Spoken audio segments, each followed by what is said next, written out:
Chapter 1, Pan, by Knut Hamsun.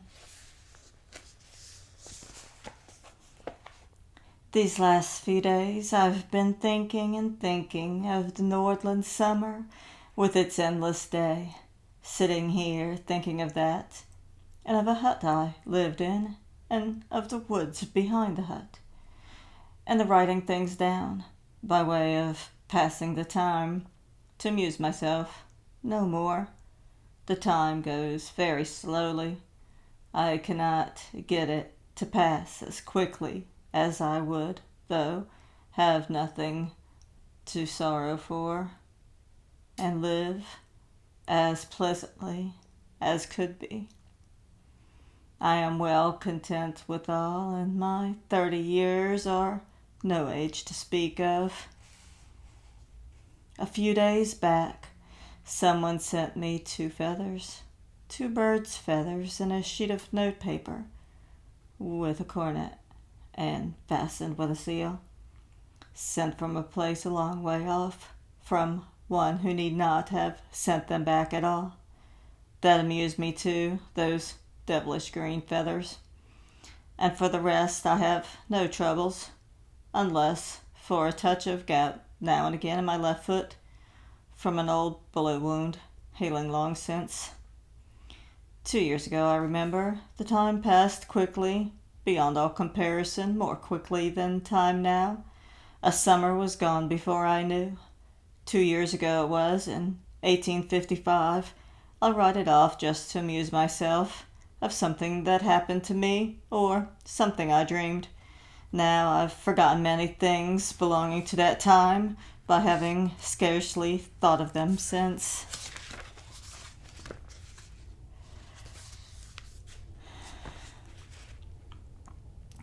But I remember that the nights were very light, and many things seemed curious and unnatural.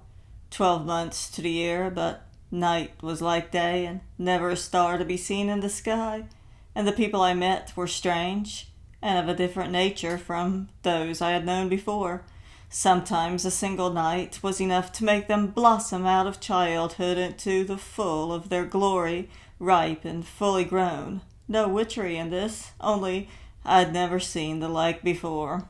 No. In a white, roomy home down by the sea, I met with one who busied my thoughts for a little time. I do not always think of her now, not any more. No, I've forgotten her. But I think of all the other things, the cry of the seabirds, my hunting in the woods, my nights, and all the warm hours of that summer. After all, it was only by the merest accident I happened to meet her. Save for that, she would never have been in my thoughts for a day. From the hut where I lived, I could see the confusion of rocks and reefs and islets, and a little of the sea, and a bluish mountain peak or so. Behind the hut was a forest, a huge forest it was, and I was glad and grateful beyond measure for the scent of roots and leaves, the thick smell of fir sap that's like the smell of marrow. Only the forest could bring all things to calm within me. My mind was strong and at ease. Day after day I tramped over the wooded hills with Aesop at my side, and asked no more than leave to keep me going there day after day. Though most of the ground was covered still with snow and soft slush, I had no company but Aesop. Now it's Cora, but at that time it was Aesop, my dog, that I afterwards shot. Often in the evening, when I came back to the hut after being out shooting all day, I could feel that kindly, homely feeling trickling through me from head to foot, a pleasant little inward shivering, and I would talk to Aesop about it, saying how comfortable we were. There now, we'll get a fire going and roast a bird on the hearth, I would say. What do you say to that? And when it was done, and we had both fed, Aesop would slip away to his place behind the hearth, where I lit a pipe and lay down on the bench for a while, listening to the dead solving of the trees, There was a slight breeze bearing down toward the hut, and I could hear quite clearly the clutter of a grouse far away on a ridge behind. Save for that, all was still. And many a time I fell asleep there, as I lay just as I was, fully dressed and all, and did not wake till the seabirds began calling, and then, looking out of the window, I could see the big white buildings of the trading station and landing stage at Gerland, the store where I used to get my bread. And I would lie there for a while, wondering how I came to be there in a hut on the fringe of a forest away up in Nordland. Then Aesop, over by the earth, would shake out his long, slender body, rattling his collar and yawning and wagging his tail, and I would jump up after those 3 or 4 hours of sleep, fully rested and full of joy and everything. Many a night passed just that way. Chapter 2. Rain and Storm. 'Tis not such a thing that count. Many a time some little joy can come along on a rainy day and make a man turn off somewhere to be alone with his happiness, stand up somewhere and look out straight ahead, laughing quietly now and again and looking round. What is there to think of? One clear pane in a window, a ray of sunlight in the pane, the sight of a little brook, or maybe a blue strip of sky between the clouds. It needs no more than that. At other times, even quite unusual happenings cannot avail to lift a man from dullness and poverty of mind. One can sit in the middle of a ballroom and be cool, indifferent, unaffected by anything. Sorrow and joy are from within oneself. One day, I remember now, I had gone down to the coast. The rain came on suddenly, and I slipped into an open boathouse to sit down for a while. I was humming a little, but not for any joy or pleasure, only to pass the time. Aesop was with me. He sat up, listening, and I stopped humming and listened as well. Voices outside, people coming nearer. A mere chance, nothing more natural. A little party, 2 men and a girl, came tumbling in suddenly to where I sat, calling to one another and laughing. "Quick, get in here till it stops." I got up. One of the men had a white shirt front, soft, and now soaked with rain in the bargain, and all the bagging down, and in that wet shirt front a diamond clasp. Long pointed shoes he wore, too, that looked somewhat affected. I gave him good day. It was Mac, the trader. I knew him because he was from the store where I used to get my bread. He had asked me to look in at the house any time, but I had not been there yet. "Ah, it's you, it is," said Mac at the sight of me. We were going up to the mill and I had to turn back. "Never see such weather. What? And are you coming up to see us at Sherlin, Lieutenant?" He introduced the little black-bearded man who was with him, a doctor staying down near the church. The girl lifted her veil the least little bit to her nose and started talking to Aesop in a whisper. I noticed her jacket. I could see from the lining and the buttonholes that it had been dyed. Mac introduced me to her as well, his daughter, Edwarda. Edwarda gave me one glance through her veil and went on whispering to the dog and reading on its collar. "So you're called Aesop, are you? Doctor, who was Aesop?" "All I can remember is that he wrote fables. Wasn't he a Phrygian? I can't remember." A child, a schoolgirl. I looked at her. She was tall, but with no figure to speak of, about 15 or 16, with long dark hands and no gloves. Like as not she looked up. Aesop in the dictionary that afternoon to have it ready. Mac asked me what sport I was having.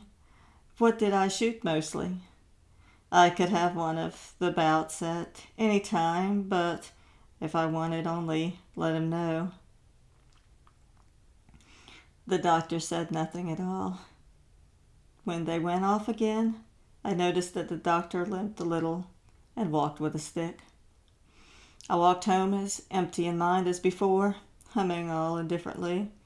That meeting in the boathouse had made no difference either way to me. The one thing I remembered best of all was Mac's wet shirt front with a diamond clasp, the diamond all wet too, and no great brilliance about it either. Chapter 3.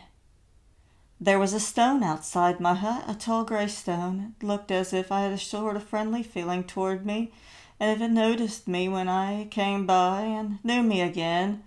I liked to go round that way past the stone. When I went out in the morning, it was like leaving a good friend there, who I knew would still be waiting for me when I came back. Then, back up to the woods, hunting, sometimes finding game, sometimes none. Out beyond the islands the sea lay heavily calm.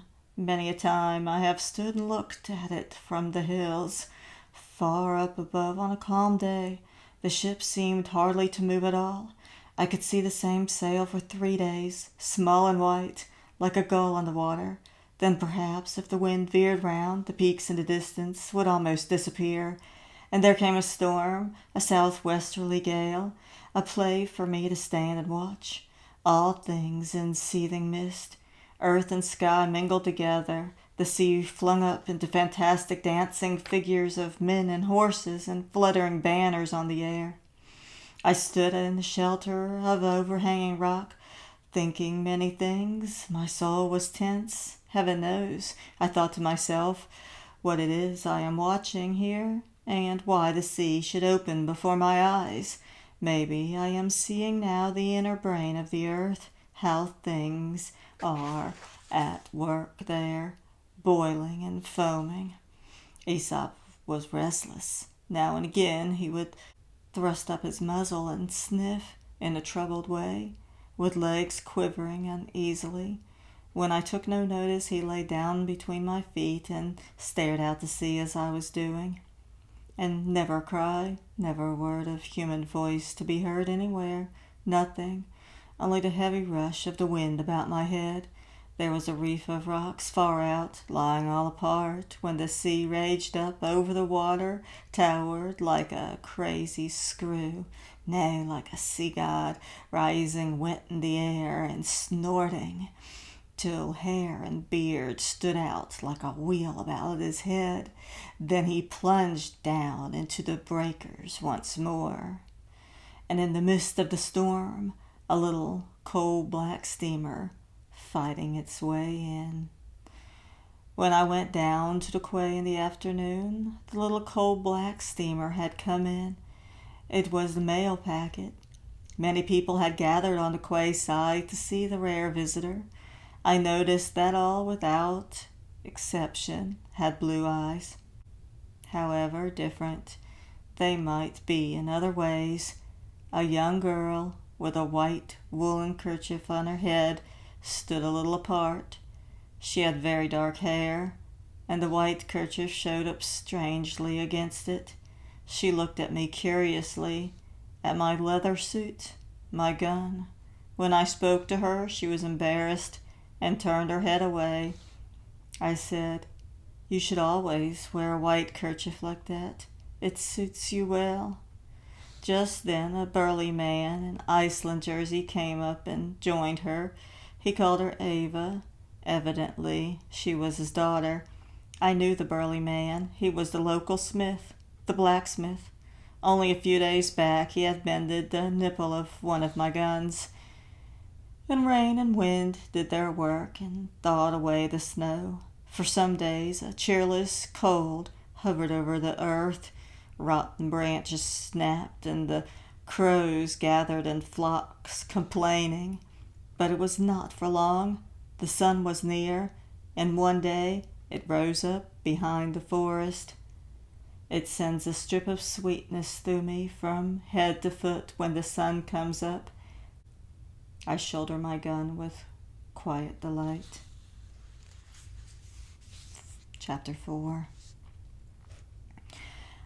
I was never short of game those days, but shot all I cared to a hare, a grouse, a ptarmigan, and when I happened to be done near the shore and came within range of some seabirds or other, I shot it too. It was a pleasant time. The days grew longer and the air clearer. I packed up things for a couple of days and set off up in the hills, up to the mountain peaks. I met reindeer laps, and they gave me cheese, rich little cheeses tasting of herbs. I went up that way more than once. Then, going home again, I always shot some bird or other to put in my bag. I sat down and put Aesop on the lead. Miles below me was the sea. The mountain sides were wet and black, and the water running down them, dripping and trickling always with the same little sound. That little sound of the water far up on the hills had shortened many an hour for me when I sat looking about. Here, I thought to myself, is a little endless song trickling away all to itself, and no one ever hears it, and no one ever thinks of it. And still it trickles on, nevertheless, to itself, all the time.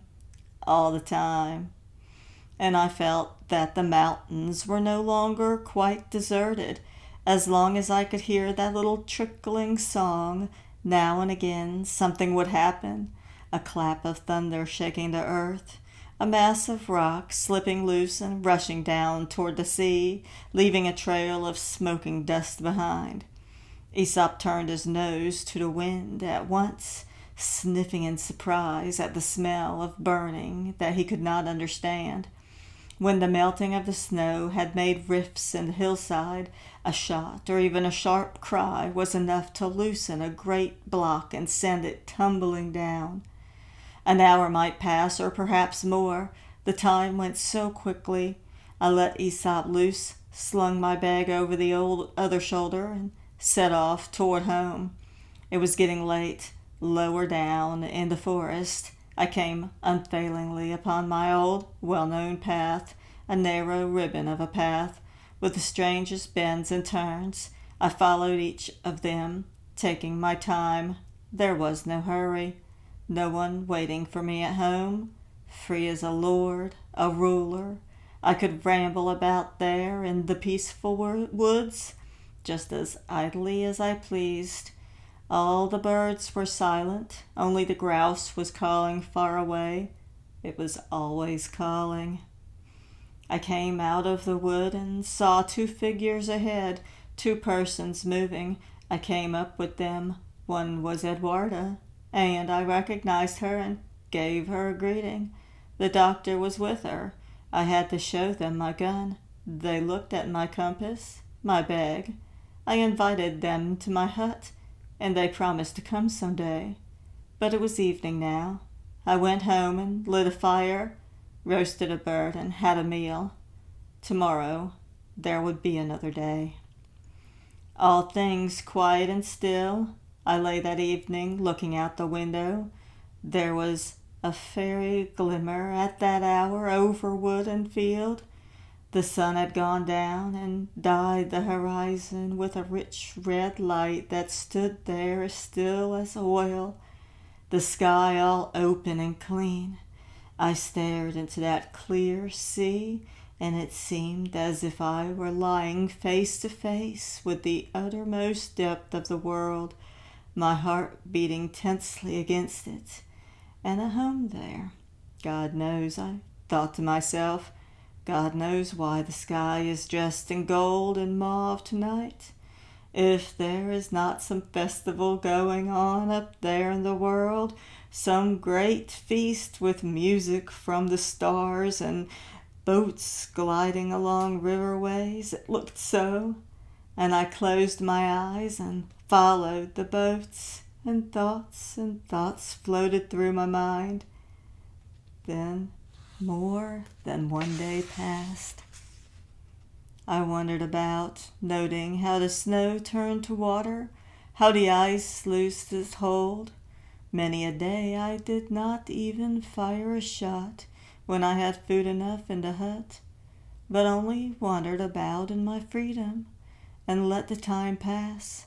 Whichever way I turned, there was always just as much to see and hear, all things changing a little every day. Even the osier thickets and the juniper stood waiting for the spring. One day I went out to the mill.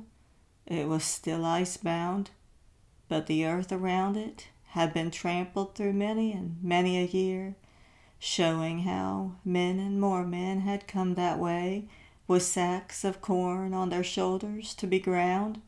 It was like walking among human beings to go there, and there were many dates and letters cut in the walls. Well, well. Chapter 5. Shall I write more? No, only a little for my own amusement's sake, and because it passes the time for me, and tell of how the spring came 2 years back, and how everything looked then. Earth and sea began to smell a little there. There was a sweetish, rotting smell from the dead leaves in the wood, and the magpies flew with twigs in their beaks, building their nests.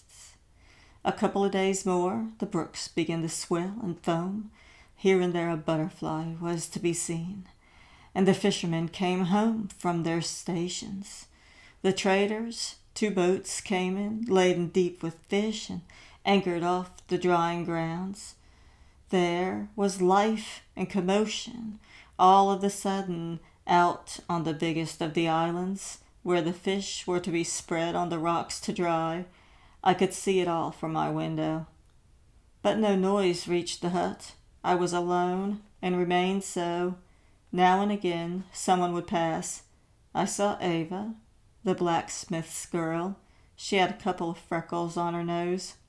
"Where are you going?" I asked. "Out for firewood," she answered quietly. She had a rope in her hand to carry the wood, and her white kerchief on her head. I stood watching her, but she did not turn round. After that, I saw no one for days. The spring was urging, and the forest listened. It was a great delight to watch the thrushes sitting in the treetops, staring at the sun and crying. Sometimes I would get up as early as 2 a.m, just for a share of the joy that went out from bird and beast at sunrise. The spring had reached me too. Maybe my blood beat at times as if it were footsteps. I sat in the hut and thought of overhauling my fishing rods and lines and gear, but moved never a finger to any work at all, for a glad, mysterious restlessness that was in and out of my heart all the while. When suddenly Aesop sprang up, stood and stiffened and gave a short bark. Someone coming to the hut? I pulled off my cap quickly and heard Eduarda's voice already at the door. Kindly and without ceremony, she and the doctor had come to pay me a visit, as they had said. "Yes," I heard her say, "he is at home," and she stepped forward and gave me her hand in her simple, girlish way. "We were here yesterday, but you were out," she said. She sat down on the rug over my wool bedstead and looked around the hut. The doctor sat down beside me on a long bench. We talked, chatted away at ease. I told them things such as what kind of animals there were in the woods and what game I could not shoot because of the close season. It was close season for grouse just now. The doctor did not say much this time either, but catching sight of my powder horn with a figure of Pan carved on it, he started to explain the myth of Pan. "But," said Eduarda suddenly, "what do you live on when it's close season for all game?" "Fish," I said. "Fish mostly, but there's always something to eat." "But you might come up to us for your meals," she said. "There was an Englishman here last year, and he had taken the hut, and he often came to us for meals." Edwarda looked at me and I at her. I felt at the moment something touching my heart, like a little fleeting welcome. It must have been the spring and the bright day. I've thought it over since. Also, I admired the curve of her eyebrows. She said something about my place, how I had arranged things in the hut. I had hung up skins of several sorts on the walls, and birds' wings. It looked like a shaggy den on the inside. She liked it. Yes, a den, she said. I had nothing to offer my visitors that they would care about. I thought of it and would have roasted a bird for them, just for amusement. Let them eat it, hunter's fashion, with their fingers. It might amuse them. And I cooked the bird. Edwarda told about the Englishman, an old man, an eccentric, who talked aloud to himself. He was a Roman Catholic and always carried a little prayer book with red and black letters about with him wherever he went.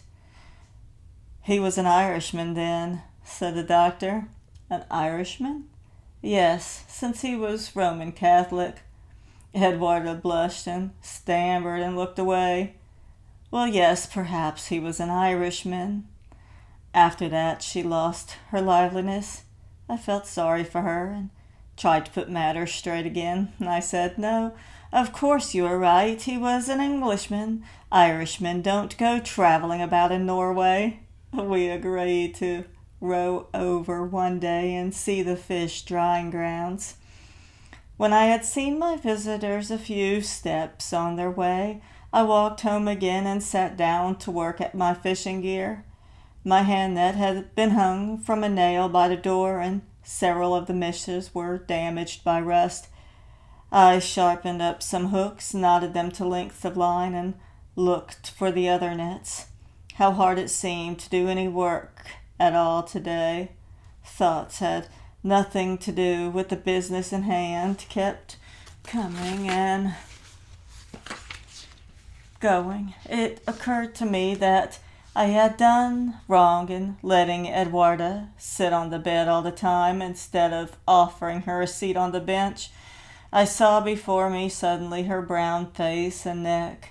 She had fastened an apron a little low down in front to be long-waisted, as was the fashion. The girlish contour of her thumb affected me tenderly, and the little wrinkles above her knuckle were full of kindliness. Her mouth was large and rich. I rose up and opened the door and looked out. I could hear nothing, and, indeed, there was nothing to listen for.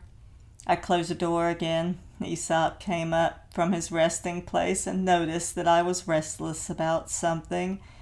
Then it struck me that I might run after Edwarda and ask her for a little silk thread to mend my net with. It would not be any pretense. I could take down the net and show her where the meshes were spoiled by rust. I was already outside the door when I remembered that I had silk thread myself in the fly book.